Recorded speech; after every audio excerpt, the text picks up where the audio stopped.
Oi, eu me chamo Mariana, sou do segundo semestre do curso de Formação Pedagógica em Ciências Biológicas da Uniaselv. Na nossa aula de hoje, nós vamos falar sobre sustentabilidade e microplásticos. Para isso, então, nós vamos abordar os tópicos de recursos naturais, sustentabilidade, 5Rs e microplásticos. Bom, o que são recursos naturais? Recursos naturais são componentes retirados da natureza e utilizados pelos seres vivos, como, por exemplo, a luz do sol, a água, os alimentos e os minérios. Esses recursos, eles podem ser classificados como renováveis e não renováveis. Os renováveis, então, são aqueles que podem ser repostos naturalmente, como, por exemplo, a água e as plantas. Porém, existe um limite para a retirada desses recursos renováveis, para que então a gente não comprometa a disponibilidade deles no meio ambiente.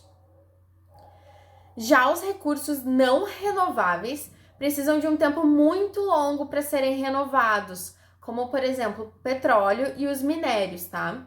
Então, eles precisam ser utilizados com controle, senão podem sim se esgotar na natureza.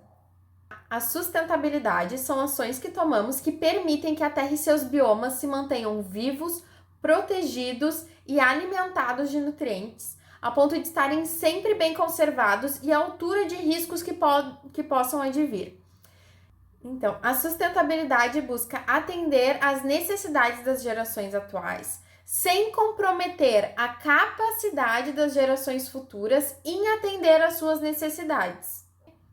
Já os 5Rs são pensamentos e ações sustentáveis, que começam com a letra R, que devem ser incluídos ao nosso dia a dia. Bons, eles são reduzir, reutilizar, reciclar, recusar e repensar. O que é reduzir? Reduzir é evitar o consumo em excesso de um produto, além de utilizar os recursos com responsabilidade. Para isso, nós podemos escolher produtos com menos embalagens ou que utilizem embalagens biodegradáveis, assim como economizar água e energia elétrica. Já reutilizar é dar outra utilidade a um objeto que seria posto fora, como por exemplo, utilizar um retalho de roupa para fazer um cobertor. Agora, reciclar é transformar um objeto em matéria-prima para a fabricação de novos produtos.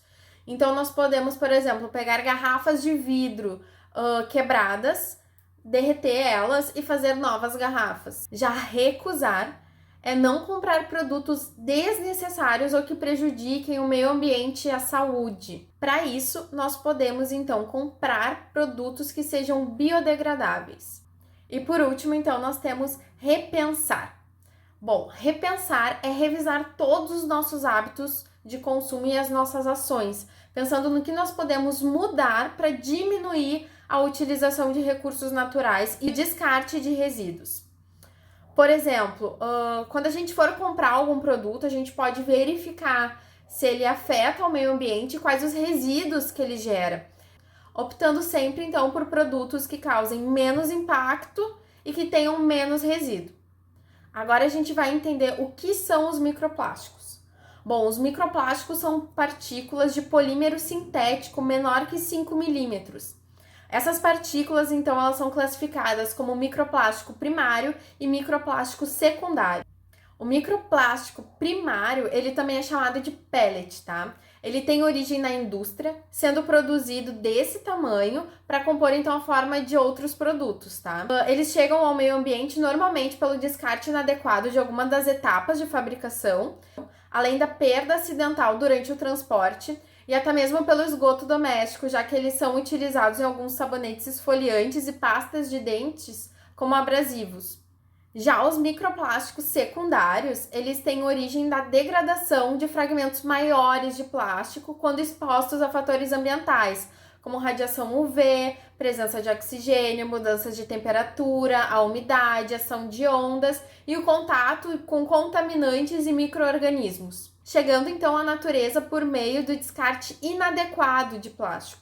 Por apresentarem um tamanho reduzido, os microplásticos são facilmente dispersos na natureza, gerando um risco físico e químico aos animais que os ingerem, como risco físico, nós temos a obstrução do trato gastrointestinal, que gera um estresse no animal, levando a alterações hormonais, que então comprometem a taxa de crescimento e a reprodução do mesmo.